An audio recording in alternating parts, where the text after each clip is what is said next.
Hello, veterinary friends. Welcome to the Veterinary Life Coach podcast. Today, I have an absolutely wonderful guest for you. His name is Dr. Rick LeCouteur. Did I say that right? Perfect. Okay. And he's a veterinarian, an author, and a conservation photographer. His journey has evolved beyond the clinics and teaching into the enchanting realm of children's literature, including his newest children's book, Nasty Names Are Hurtful, an Australian White Ibis in the City. And I want him to tell us about that.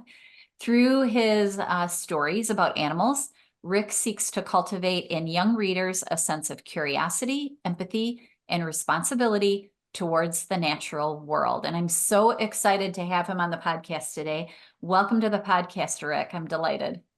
Thank you, Julie. I'm really happy to be here. Yeah, it's going to be so fun. And you're in Australia, right? No, I'm in California. I am Oh, you're in Australian, California. I gotcha. but I knew living we in were on different California. time zones. I just wasn't sure how far apart we were. I would like to be in Australia today. Would you? I've wanted to be in Australia for about 2 or 3 weeks now, Oh, but you're stuck in California. and I'm stuck in California. Oh, well. So the first question I always ask everyone that I have on the podcast is to tell me their veterinary story, because I like to hear where people got started in vet med and how they got to where they are today. Well, thank you. I started at a very early age on the veterinary career uh, path. Born and raised in Sydney, Australia, but we had a family farm where I spent almost all my time, and I always was thrilled when the vet came out. So from the age of 6 or 7, I wanted to be a vet. I never strayed from that, which I think might have been a shame. I might have started writing and illustrating and photographing a lot earlier if I hadn't developed tunnel vision. But that's the way it was in those days. Right. People would always ask you, what do you want to be when you grow up? And Sure. I had a ready answer, which was veterinarian. So I went to vet school in Sydney, Australia, and went to mixed animal practice. I was always interested in horses, but decided to start to look at a broad field.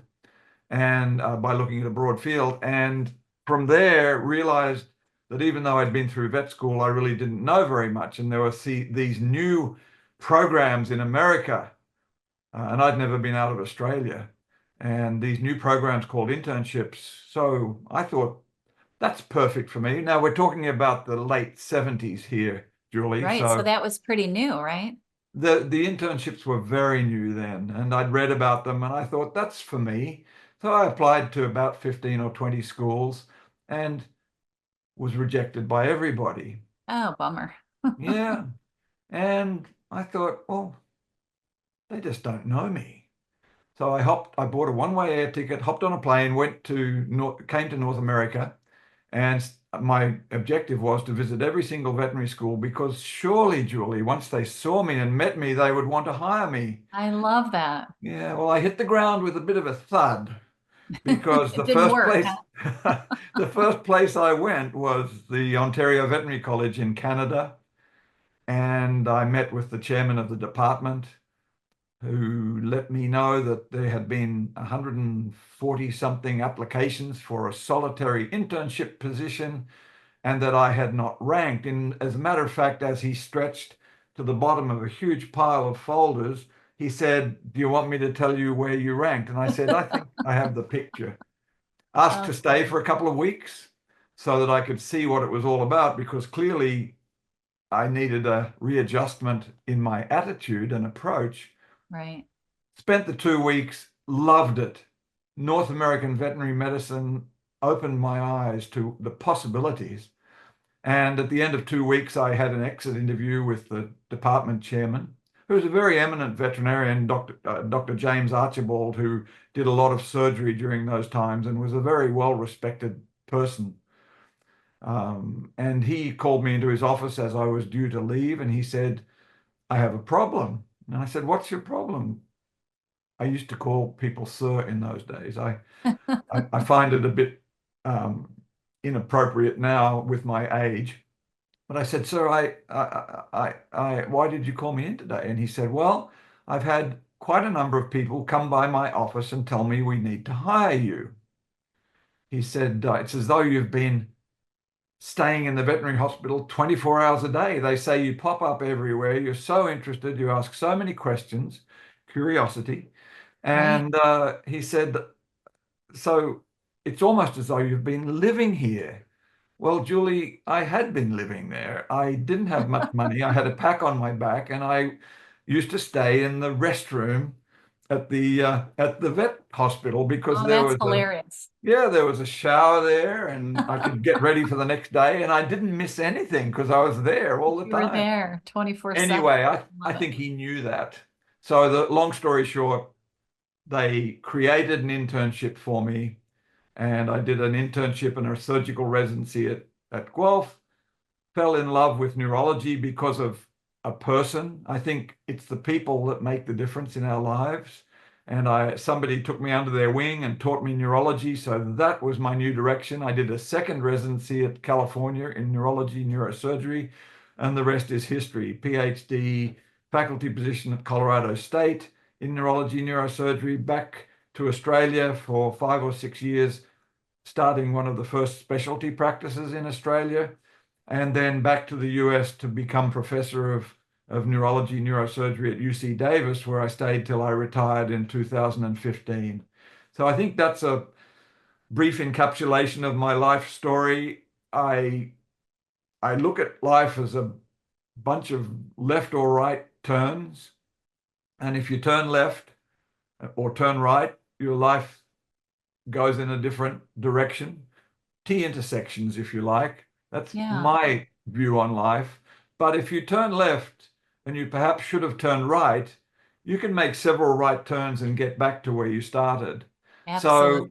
yeah, so my life was a bunch of T intersections, but I want to reiterate, please, that it was the people along the way who, certain key people who made a difference for me. And I've written a blog on my blog which is entitled "It's the People, Stupid," with some obvious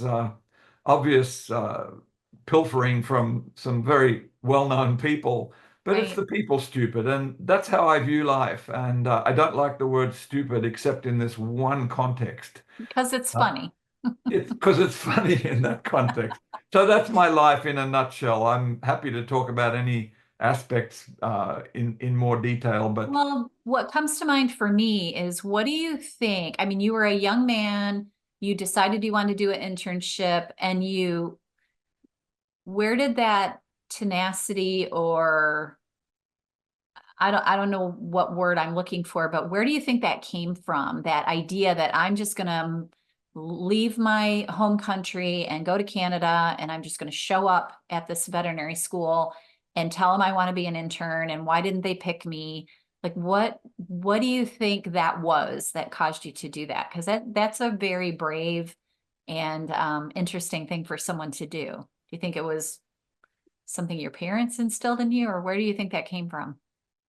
well, I've never thought about that actually. It just seemed like the thing to do at the time. But I think Australians in general feel quite isolated, not so much today with social media and everything else, but back in the 70s, we felt a little isolated. It was very typical, almost a rite of passage for young people to go on an overseas trip at some point and stay away for 3 months or 6 months or a year. And so that was part of it. Part of it was that my parents always encouraged me to follow my dreams and never judged me for some of the very bad decisions that I made based on that premise. And I think we've used the term once already, but I think curiosity. I just felt there was more to our profession than had been exposed to or was being exposed to. I felt I couldn't look forward 30 years and still be in the situation I was in. So I decided to change that. It was a preemptive strike. I didn't wait until I was disillusioned or unhappy to make a decision. Mm, Uh, I was preemptive in that. And I think it's relevant to some of the young listeners who might be listening to our podcast today to be proactive. I always felt it was my life to live and that no one else was responsible for my decisions. I And love so that. and so I it's so funny to talk about me. I'm not a self-promoter, but I get excited about things where I think the message might Yeah, you should. translate to That's why other we're doing people. this. Yeah. Yeah. And so for me, it was curiosity. There was a big world out there and I didn't know much about it. And surely being in a small veterinary practice every day was not what I was destined to do. So when you went through neurology and you said you started a practice back in Australia and then you ended up teaching, what was it about teaching that drew you in? Why did you go back to that, do you think? Yeah, I think, again, these questions that you're asking have so many answers. It's never really one thing. I wish I could just say it was this. Right. But I've been inspired by some of my teachers at Sydney University because the facilities there were ridiculously basic, but the teachers gave us a huge learning experience because they were born teachers. It's one of the things I worry about with all the new veterinary schools that are popping up around the country. Where are they going to get the true teachers, the people who are vested in the teaching, not for the recognition, not for the rewards, but because they love teaching young people? And that was instilled in me from a very young age. Both my grandfathers were teachers, and my father was a teacher. So um, that was sort of how we lived our lives. And my father used to use a Latin expression, which I'm going to pronounce very badly, but I will translate. Docende discimus, which translated means teaching teaches us, or through teaching, so we learn. And I Mm, found that the more I taught, the more I wrote, the more I investigated or researched a topic, the more I came away with the knowledge. The knowledge was mine.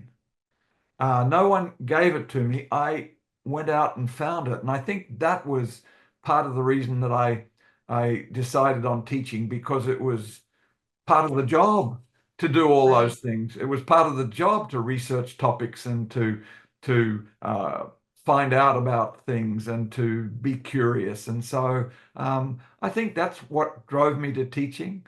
I also am a pretty good talker, as you probably can tell, and your listeners too. That's But a good thing to have on a podcast. but being a good talker means I love to tell stories, usually not about myself. So this is a little bit of a treat for me. Right. Um, but usually stories about situations and other things. And so that's a natural part of teaching. I always felt if you could um, make the topics I was teaching, which was neurology and neurosurgery and neuroanatomy and neurophysiology, they're not favorites amongst the veterinary students Right.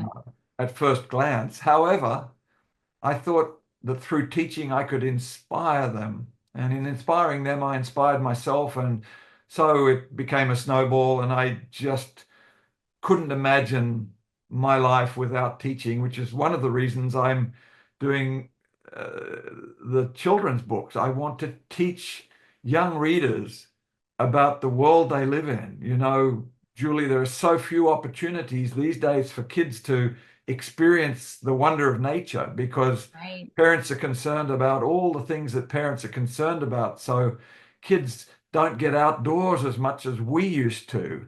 I'm including you in that. And Yes. then and then they have this alternative world, which is usually involves a video screen, which they can enter into. And I just thought, how are they going to approach nature, conservation, biodiversity, and all of these wonderful things around wildlife if they're not exposed to it? Going back, it's sort of like me becoming a vet. That's all I ever thought about. No one put a piano in front of me and said, maybe you're a pianist or or a pen and paper in front of me and said, maybe you could be an artist. They just said, you want to be a vet, you'll be a vet. So I think that's where all that evolved. I think wanting to inspire young people through stories that they can identify with. Yeah. So you were teaching and in multiple areas, but you ended up in California at University of Southern California. Is that what you said? University of California at Davis. At Davis, Yeah. yes. That's what I meant to say. Um, so how did you get into the conservation photography? And then how did that lead to the writing of the children's books? Is that the order, or how did you get into the photography stuff? Yeah, that's exactly it. So I got into the photography stuff because I was in my early 60s and looking around, and I didn't want to stay too long being the head of the neurology neurosurgery department at UC Davis. I There were young people I was working with who were really, really talented. I had experienced in my lifetime people who'd stayed on a little too long, and Mm, I think that can be stifling to young, developing professional people. That may be something for many of the people in your practices to listen to. There's a time, and it's usually before you're ready, and yeah, so, but you have to make that jump. And then I look at retirement not as retirement, but starting again. yes, I So love that. So I joined a friend, Dr. Carol Walton, and we established a travel company called Veterinary Expeditions.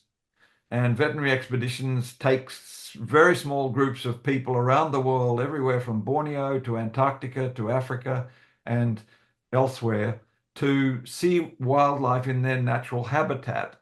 And I've found that this is truly, truly inspiring. So with that to look forward to, I mentioned to you earlier that I think of retirement as starting over. It's not an end point, it's a beginning. So I don't use that word retirement, although I am now, but I prefer to think starting over, and it's a mindset. And so I Yeah, started over with the expeditions. There were so many talented photographers who would come on those expeditions. I watched them and looked at my iPhone pictures and looked at their beautiful pictures and realized I needed to start photographing things in a better way. yes, So I wanted to be a wildlife photographer at that point. Then I looked at all the wildlife photographers online and I thought, these guys are so good. And they invested a whole lifetime in this. So I came up with the term conservation photographer because I use my pictures to promote conservation and wildlife. And that's actually a term that's several people use who I respect a lot. So photography, and then I shared the photographs with my grandkids. I looked at what they were reading, and I have an example here. If I hold that one up, can you read that one? Tony yeah. Baloney. It says Tony Baloney, pen pal. Yeah. And look at what it has penguins doing.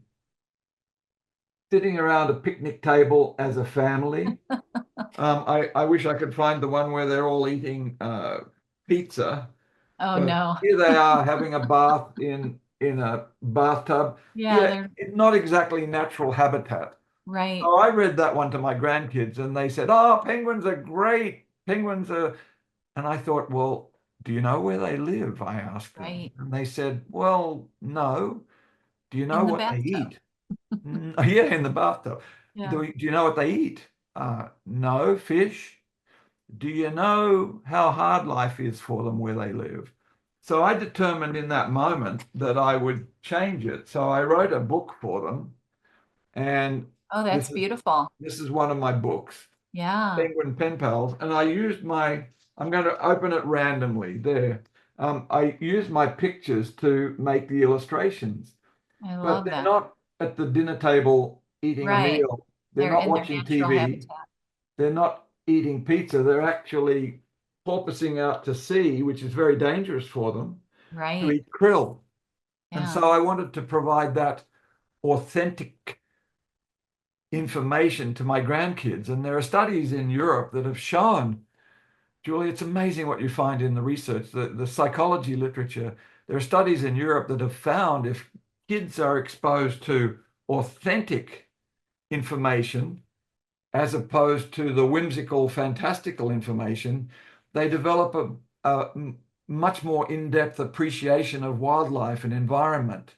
That doesn't mean that this guy doesn't belong. He does. Right. That's where Right. they learn humor and how to laugh and how to Yes. share and all those things. But there's a little bit of room for this guy too, the Right. penguin, the authentic book, and that's what was lacking, I found. So I determined that that was my niche. My grandkids loved them, and the rest is history. Somebody said you should publish those, and the rest is history now. And but so I literally stopped being a veterinary neurologist, neurosurgeon, which I miss, and Sure. started to be a photographer, kids book author, advocate for the environment, and it's inspiring. I inspire myself by doing these things. I wake up in the morning so excited and wanting to take on the day, and every day is different. I mean, today talking to you, it's every day is different.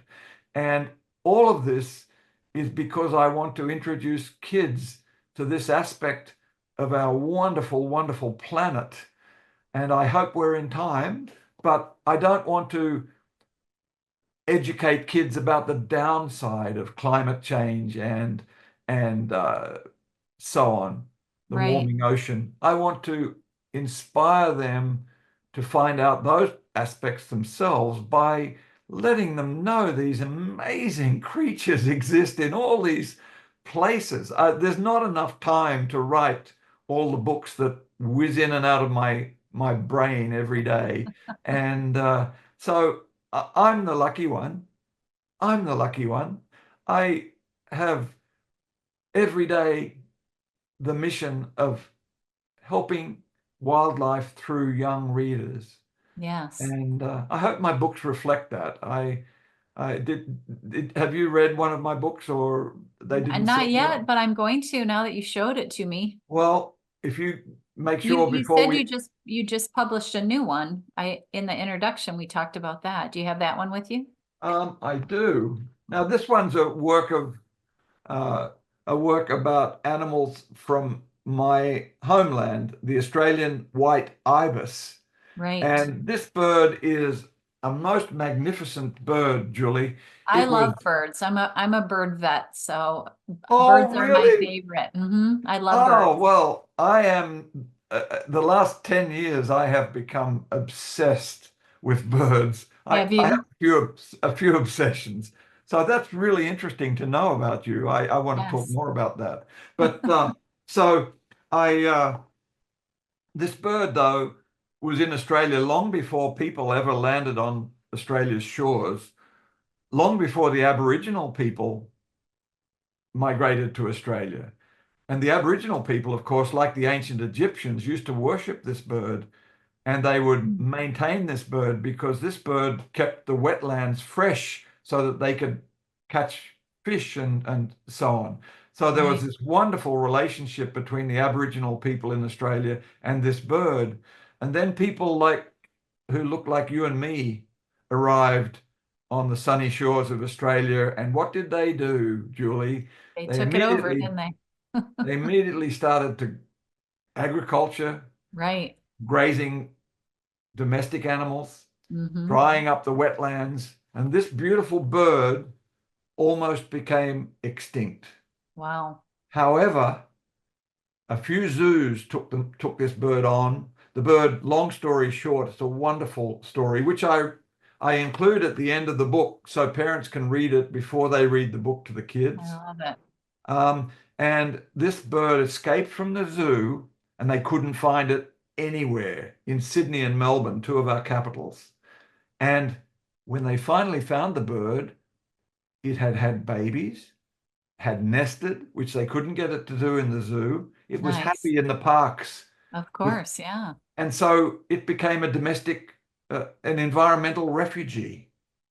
And people at first loved it, but then it was so successful that people started Became to a pest. call it names, a little bit Like of a the pest. Canadian geese here. Yeah. Yes, and so they called it picnic pirate. Now, it does attend people picnics, but only because people have fed it in the past. It's a Sure. very They smart learn, bird. right? Yeah. And they called it bin chicken. A bin in Australia is a trash can. Yes. And because Australians throw trash on the streets, this bird would eat it. So they called it a bin chicken. Kids call out those names the moment they see one of these. And I thought Oh, it's time for kids to that respect this stops. bird because this bird has done what people couldn't do. Right. And so I decided to write a book about it. And there, I love um, that. it's all about how other birds uh, make fun of this Of the bird. ibis. And indeed, he does do naughty things when people leave their food Like any scraps. bird would. Yeah. And he's even I caught a photograph of one picking up a cigarette butt I here. love that. So humans are responsible, but on the other hand, he's a magnificent bird. He's a Yes. magnificent bird. Beautiful. And Yeah. and so the message in the book is nasty names are hurtful. Um, learn about the other person or the other individual before you use those nasty names because maybe there's more to them that meets the eye. Find out actually who they are. Talk to them. Don't just call them names. And that's the message for the kids. But at Yeah. the same time, they get this message about this Bird. magnificent bird, Right. And then they're going to be fascinated by that bird when they see it rather than call it a a garbage bin picker. chicken. Yeah. A bin chicken. We call the pigeons sky rats or something like that, Yep. which pigeons are cool birds too. So that's real. I love that.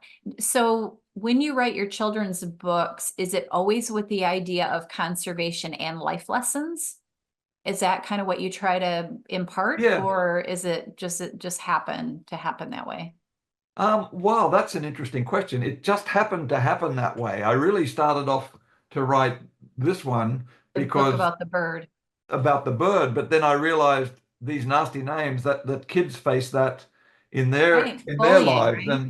And when I wrote this one's about a flightless cormorant in the Galapagos. It's I might have read that book. really It looks familiar to me. How long has that book been around? oh um, a year or two, yeah. Okay. Hmm. So it It looks this familiar. there are 40 species of cormorants on the earth, and only one of them is flightless, and it lives in the Galapagos. But of course, this bird looks up and sees all the birds flying, and he wants to fly. Right. And the obvious message in this book is that all the other creatures in the Galapagos tell him, um, like the lava lizards, tell him, Norman, you're a magnificent bird. You can swim like nobody on the planet. Why do you want to fly? And then he decides that that's who he is. And so the message is obvious, be yourself. And Right. he, See, I love that there's a human lesson in there. yeah, and he settles down and raises a family at the end. Right. I love And that. then, very briefly, the penguin book. Um, there are three species of penguins. It's not an accident that I chose to write about pen pals. I Right. mean, it had Right. been done Yeah, because before of with that book. penguins. Yeah. But this is about, very briefly, Julie, this is about three species of penguin, a gentoo, an Adelie, and a chinstrap, all in Antarctica, of course, who become pen pals, decide that they're all the same because they're all black and white, they all eat krill, they all live in the same place. Let's get together. We'll recognize each other when we do because we're all the same. Right. But they go to the appointed place at the appointed time and they don't recognize one another Because they're because they're different. three different species. And then finally one calls out the other two's names, and they all look at one another and say, wow, this is terrible. We're different. We can't be friends. And they start to walk away from one another, and one of them calls back and says, wait, we're already friends.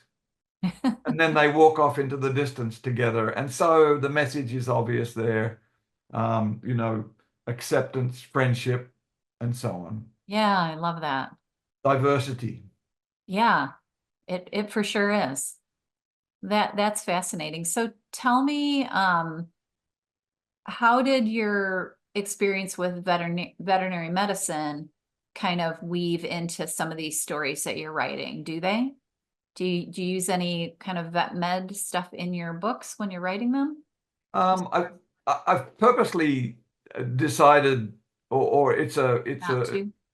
not to. Yeah, I think the niche of veterinarians writing books is largely autobiographical or short stories. I mean, I'm a great fan of James Herriot and spent time in Yorkshire with him before he had published his first book. So Wow.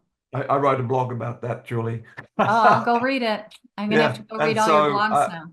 so I think, and then my friend Doug Mader has recently written a book called The Vet at Noah's Yeah, Ark. he was on the podcast with me. Oh, good. Yeah, I Yeah, and interviewed him. I so met him a couple I think that times. niche is filled has been occupied by people with far greater wisdom in those areas than I Right. have. Yeah. So it was really the getting to the young readers and giving them this message about their planet and how they can impact their own futures. So I think they'll all be about animals. I mean, my very first book was an animal alphabet book, which uses Oh, used beautiful. used all of my photographs, and Yes. um, I don't know that I was looking for the Ooh, penguin that's a one. good one. Yeah, Yeah. looking for the penguin one because, and that has a Yes. few penguin facts on every page, and so that got me sort of into the animal thing. I think that's my. I don't know whether destiny is too strong a word, but my destiny is Well, to when you're passionate about something, that's when it works. exactly. If So you didn't have a passion for the wild animals and you didn't have a passion for the conservation, the books wouldn't work. I think you're absolutely right, and Yeah. that's a huge part of my message, encapsulated in almost no words, two sentences, and so I could learn from you, Julie. I think Oh, I guess that's why I'm the life coach, right?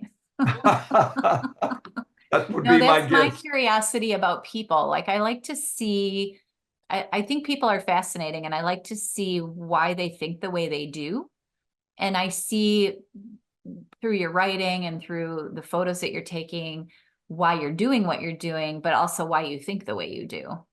And that it's really it's a fascinating thing.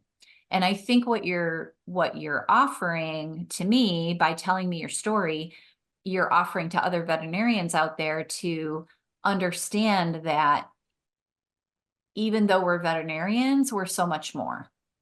Exactly. And we can be veterinarians and be other things and be veterinarians and have other experiences. And when we leave veterinary medicine, we can be just as passionate about something different or while we're veterinarians. And I think that's why when I got into life coaching, it was to help people see that their veterinarians are super cool, but there's so many variations of us. We're not just in a box. Absolutely. And I echo those thoughts 100%. And I think it's a it's good advice for people who suffer from burnout or from and perhaps want to leave the profession Yes, because talk they've about got this vision that what they've experienced in the profession is all there is.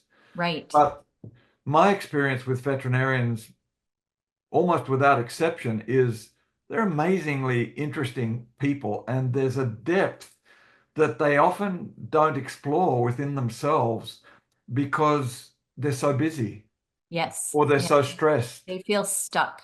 They feel stuck, and Mhm. and it has to be volitional. It has to be a conscious effort.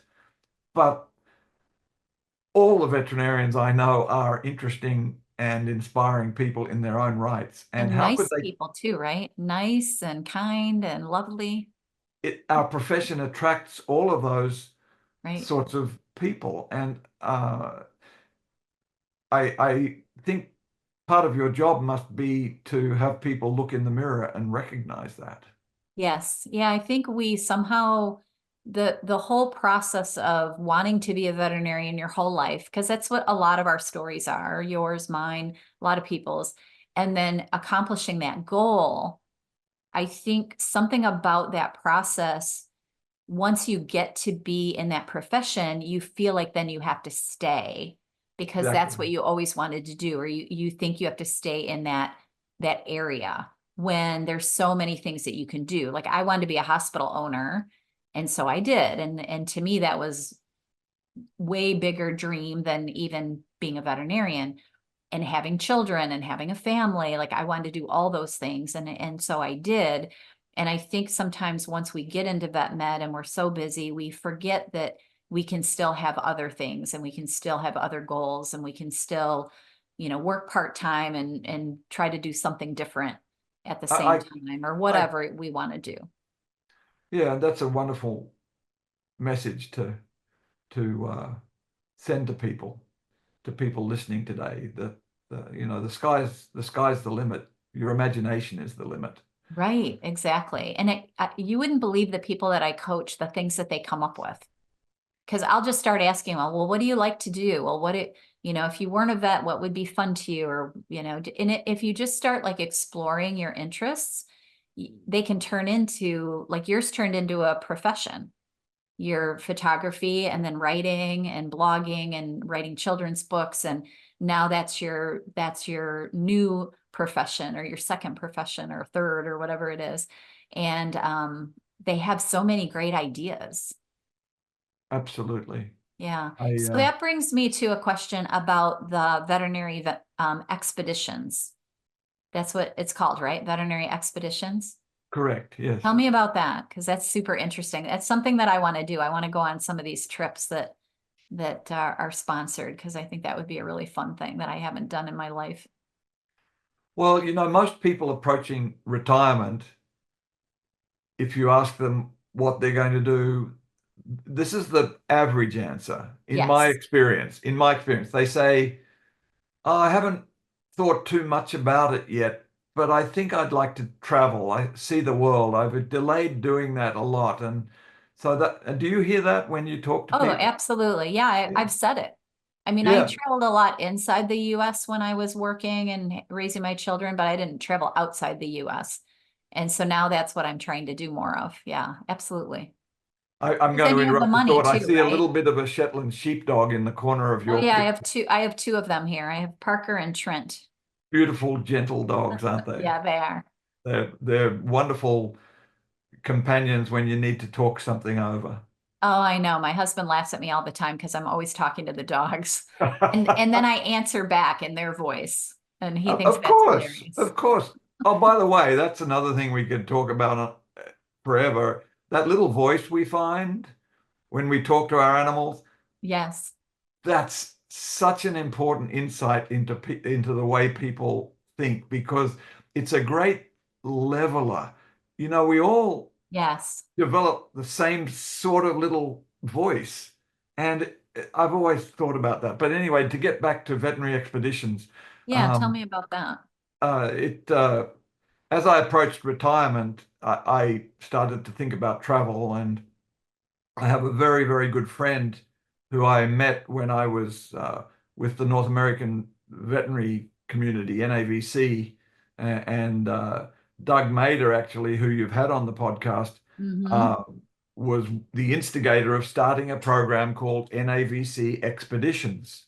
Mm. And when Doug went off the board of NAVC, and I was on the board, I wanted to carry that on with Doug's blessing.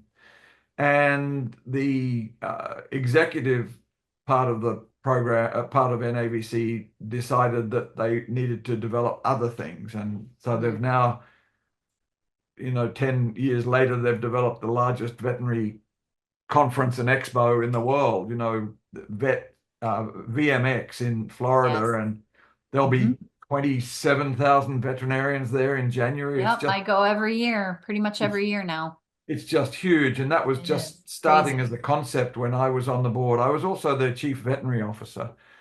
And and so when NAVC expeditions was dropped by NAVC, I got together with Carol Walton, Dr. Carol Walton, who had been running the NAVC expeditions. She's a veterinarian who has traveled extensively for wildlife during her whole career. She's an amazing woman. And we decided we'd keep it going, and we did. So we established, she's the owner of the company. We established Veterinary Expeditions. I'm the director of education, and we do race approved CE all around the world, but we don't go to Borneo to talk about feline kidney disease. We go to Borneo to talk about orangutans and sun bears and Bornean elephants and snakes and all of the creatures you find there. So people actually learn about the creatures in their natural environment. It's just amazing, and it's become very popular. We run 4 or 5 or 6 of these a year. They're usually very small, 10 or 12 people. And these days, it's not veterinarians only. It's more than 50% of the people are veterinarians' neighbors or friends or Oh, whatever. And interesting. so we've changed the CE a little bit to be more applicable to less veterinary oriented and a little more wildlife oriented. And so even the non-vets attend every lecture and every wet lab that we run when we're traveling. And so yeah, I mean, on one trip to Africa, I'll never forget the non-veterinarians pushed everybody out of the way to take care of this rhinoceros that we'd immobilized with a dart, and the vets were saying, "Hey, let me go, let What are me you get doing? closer." Yeah, so that's what our expeditions are about, exposing people to habitats, biodiversity, wildlife, conservation in natural settings. And they're just so much fun. And small group travel scares a lot of people away. But the way Carol does it is really clever. She doesn't allow cliques to develop, people to separate, Right. people who have that tendency, we immediately distract. Um, Distraction is a great tool. And by the second or third day, Best everybody friends. just, yeah, everybody realizes that the collective experience is going to be greater than the individual experience. I love And it. so we've got people who have become lifelong friends because they attended an expedition together. Oh, sure. We've got people who have been back for 8 or 10 expeditions. Wow. We, they're the expedition hogs who Yeah. really love what we do. And it's been inspirational for me. I I left it far too late in life to discover photography and to discover wildlife and uh, all of these wonderful things. And so thank you for asking about veterinary expeditions. The website hasn't been updated for veterinary expeditions since the beginning of COVID. The website is my responsibility, but there's a contact us section where you can contact and talk to Carol to find out about expeditions. With all the uncertainty during COVID and afterwards, we didn't want to put specific dates on the website Right. because You didn't know what was going to happen. we thought we'd disappoint people. We're about to start doing that again, but I think we're going to make it a lot more of a generic website where we encourage people, we show what is possible, but we encourage people to contact Carol and ask what opportunities there are in the coming year. Right. I love that. Well, that's super interesting. That's something that I would like to do someday. I've thought about going to Africa and how I was going to make that happen. And so something like this would be perfect. So that's exciting. And you'd be a perfect expeditioner if my guess is correct. I think. Maybe. I don't know, but I would try. I do my best. I'm an experienced person, so anything that's an experience, I'm up for it. Except I don't think I would ever jump out of a plane. That's one thing I don't think I would ever do, but unless someone pushed me out. Well, I would agree with you there. Bungee jumping and jumping out of a plane are not on my list of to-dos, Either. Yeah. only because I read the neurological literature and Oh, yeah, you're a I've neurologist. seen the Yeah. worst of consequences from both those Oh, how do activities. you feel about pickleball? Are Um, people getting neurologically injured playing that? It seems like people keep telling me I'm going to get hurt playing pickleball. more more athletic injuries, I think, ruptured Achilles tendons and messed Knees, up knees and that sort of shoulders. thing. But uh, my personal jury is still out on pickleball. I don't like the idea of having a little area next to the net that you're not allowed to hit the ball That on you the can't full step because into. Yeah. my natural tendency in tennis was to occupy the net and I think that would translate to pickleball and I think I would disqualify myself. So Yeah, you probably would, but you'd get used to it. yeah. So let me ask you another question before we get too much longer, because I think we're going long, but it's still fun. I've got a million questions for you. Um, if you had like one key piece of advice for someone that's listening that's feeling stuck, and we've kind of touched on this on and off, but if you could tell them what would be a good step to take to start to unravel their next passion or just get out of that place of feeling stuck where they're at right now. Well, I'm not really qualified to give that answer, but you asked me what I thought might be, so Right, that's exactly. I mean, that's all, carefully that's what worded. we're all doing. We're all making it the best of it. So it depends on the depth of that feeling. If it was truly a recurring thought that they were feeling this way and it was affecting their behavior, um, perhaps making them tend towards depression or some of those other things, my first, and it's not because I'm talking to you, but my first suggestion would be talk to somebody, Sure. but I talk to always, somebody who is knowledgeable about the situation. That's to me, that's the perfect role for a life coach, such as you are. And but if not, a close friend. If somebody talks to me about those things, I refer them to people like you because I think it's really good to talk to somebody a little bit removed from your close-knit unit. And so absolutely. that's what I would you asked me what would I recommend? That would be the first thing and probably the major thing. I don't think it serves any useful purpose to admonish people for those feelings because they're very real Sure. and not not uncommon. In other words, people feeling this way are not alone.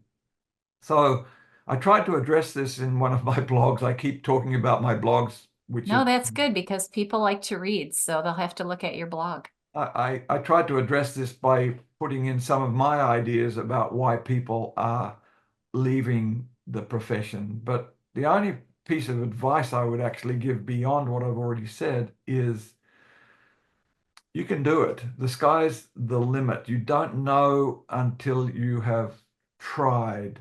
And there is no such thing as failure. To me, I would replace failure with try again Mm, because persistence, uh, patience are two words beginning with P that I remind myself of every day. So changes such as you and I are talking about don't happen overnight. So you have no, to be very patient and you have to work at it. It takes time and effort to do these things, to find a way to become unstuck. But you also have to persevere at it because it's not going to happen today or probably tomorrow. But if you stick at it, which is odd to say when you're stuck, if you stick at it in a short while, you'll start to make progress, and it won't be instantaneous. No, It has to creep up on you slowly, but you'll look back then and say, I'm so happy I confronted my inner fears, and I'm so happy I was proactive and did something about it. right. I'm sounding like a life coach, aren't I? Yeah, it's absolutely that's absolutely the point. That's why we're on the Veterinary Life Coach podcast. It really is the reason that I do this, because I want people to see that there's so many pathways to becoming more happy, more enriched. It doesn't have to be that you're making a lot of money, or that you're, splitting the atom or whatever, some, big technical thing. It's to get yourself to enjoy your life. I love the word fulfillment because it Yes. encompasses so many aspects of what you just said. But that's my retreat to F word, if you like, Yes. fulfillment. Um, Although when I hit my nail with the hammer recently, Ouch. Your thumb with a I hammer. may have discovered another one in that same part of the alphabet. But Yeah, you hit it instead of the nail. yes, yeah, age, what are you That's why going I don't to do woodworking, because I can't. do? I don't want to squash my hands. I love that. No, so fulfillment, I think in the interests of fulfillment, one owes it to oneself, or you owe it to yourself to think about those things that you talk about and that I just mentioned, but I know you can add a lot to what I just said. That's just Yeah, a layperson's perspective right. for me. Love that. So is there something that I should have asked you that I didn't? I don't think so. I, I'm sure we can I, find a lot more things to talk about, and we probably will talk again, because you're super fascinating and interesting. And well, uh thank and you. I want to learn more. And I'm definitely going to go read your books now, so I can have a better background. Oh, I got lawnmowers outside my window right now, so I hope it's not noisy. I Well, can't hear them. I appreciate you. Is there any quotes or anything that you love that you want to talk about or say before we wrap this up? I, I, I, I think we've covered almost everything. I have so many more stories about the topics we covered that we don't have time for. Okay, I well, maybe guess we can do it again and you can tell me your stories. that sounds I like would love to hear. We could have a podcast of just your stories. I'd love to do that, and Would you do that? All I'd right. love you to interact Okay, on well, that hold me with to me. it. We'll try to do that in a few months. Thank Um, you. I'll I'd reach love out to to do you that. again. I'm gonna Yeah, write it on my paper here. Stories podcast. I guess I get asked a lot, you know, two questions that are related. Why do you write about birds, and what's your next book? And Okay. so why do I write about birds?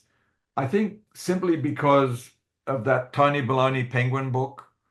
I Yes. realized that in the world of wildlife, the birds get such a rough They're treatment. like the characters. Yeah, Yeah. and I mean, kids in urban America, there are birds there for them to appreciate and learn the Right. skills of watching and listening. And so I think I started with birds to inspire uh, people to teach their kids about the bird life that's in the parks and in the local environment. I thought it was a good starting point. I certainly have mammal stories in my future, and even perhaps insect or reptile stories, but further down the road. I have a few other birds to write about first, but I have a wonderful book that's already written, but I'm not going to break the bird story sequence yet. And it's about two cheetahs, and one of them injures an eye on a cactus bush. It's a true story. I witnessed it, Really? and they're brothers, and they form a coalition and because the one with one eye would not be able to hunt because he has no depth perception. Right. So they worked out their different attributes and became one of the most effective hunting duos in Africa. And they would complement one another, work together. So they only had three eyes between them, I but love they that. were more effective than two cheetahs with four eyes between them. So Right. I do have mammal stories to come, but my next book is going to be another bird, and it's going to be about the red-billed oxpecker, probably better known as the tick bird in Africa. It makes a living by eating ticks off the mammals. And it's a story about an oxpecker who befriends a rhinoceros. And the obvious message here is that they both look alike, they're different species, they're very different sizes, but they end up becoming great friends because they find the common ground of the tick, which feeds the bird and would be harmful to the rhino if it stayed around. And Right. so that's one that's written, and I just don't want to get to the mammals before I've given the birds their due. They're due. Well, there's a lot of birds in the world, so you could be writing for a lot of years. I think I'm going to stop birds when I get to 10, Okay, I love that. And then you start into the mammals. and mammals. And if I Well, you live have long enough, inspired me to write more because I've been kicking myself in the butt lately because I haven't been writing as much as I would like to. So that's been an inspiration for me. I appreciate that. And I really appreciate you coming to talk to me on the podcast. I loved meeting you, and we'll have you back and have a stories podcast maybe in a couple of months. We'll try to get our schedules together, and I just want to hear all your stories, and I'm excited for that. So I thank you so much. thank you. My wife will be pleased to know that somebody other than she has to listen to my stories. There you go. Yeah, tell her that I'm willing to listen, and whoever's listening to my podcast will hopefully be excited to listen to your story. She's probably heard them a few times. She, unfortunately for her, has, yeah. But She's been thank married you a for long having time. me. She's heard them all already. Thank you for having me on your podcast. I really appreciate the opportunity. And for those listeners who have made it to the end, thank you very, very much also for listening. And spread the word about wildlife Yeah, and tell them conservation. where they can find information about you if they want to look up your books Oh, or well, should you wish to, I have an author illustrator website, of course, as one does these days. And everything you would like to know, including the blog, is on that website. And so, Julie, it's just my name, riclecouteur.com.